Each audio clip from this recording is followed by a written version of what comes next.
Schlägst du noch, hörst du nicht die Glocken, hörst du nicht die Glocken, ding dang dong, ding dang dong, Frère Jacques, Frère Jacques. எழுதுகோலும் கொஞ்சம் யோசனை. ஆம், எழுத்து பேரரசனை பற்றி எழுதுவது எளிதல்ல என்பதா? கற்றுக்கொண்டோம் உங்கள் கண்ணீரால் புது கல்வியை. எழு சுவையை படைத்தீர்கள், அறுசுவையோடு உங்கள் நகைச்சுவையும் சேர்த்து. கிள்ளி கொடுப்பாரில் அள்ளி கொடுத்தீர்கள்.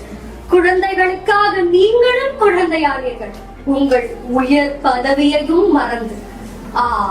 நீங்களும் அண்டையானீர்கள் உங்கள் அன்பால். தாகத்திற்காக தண்ணீர் தர மறுத்தவர்களுக்கிடையே பன்னீர் தந்தவர் நீங்கள்.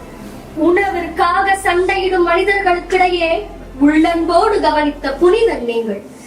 இருக்கும் வரை பாசத்தால் பூட்டி வைத்தீர்கள், பிரிந்த பின் கண்ணீரால் பூட்டி வைத்தீர்கள். இறுதி நாள் வரை உழைத்துக் கொண்டே இருந்தீர்கள். உங்கள் உடல் தேயவில்லைதான், ஆனால் உங்கள் எலும்புகள் தேய்ந்தது தெரியாமல். காற்றாற்று வெள்ளமாய் இடி முழக்கமாய் உங்கள் சிரிப்பு, கம்பீரமாய் கர்ஜனையாய் உங்கள் பேச்சு, அழகு ஓவியமாய் உங்கள் கையெழுத்து. எப்படி ஆசைப்பட்டீர்கள்? நாங்கள் இருக்கும் போது நீங்கள் பிரிந்து போக விழிப்போடு இருந்திருக்க வேண்டுமே.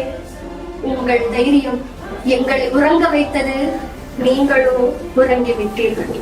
கடவுளுக்கும் உங்களுக்கும் ரகசிய பாஷை இருந்தால் சொல்லிவிடுங்கள். நீங்கள் மீண்டும் பிறக்க வேண்டும் தலைவனாக, நாங்களோ உங்களுக்கு சூட்டும் மாலையாக. ஆகவே கலை சூரியனே, கவி கடலே, திராவிட பொருளே, அரசியல் ஆணிவேரே, முத்தமிழ் அறிஞர் ஒருவரே, அவர் கலைஞரே என்று கூறி விடைபெறுகிறேன்.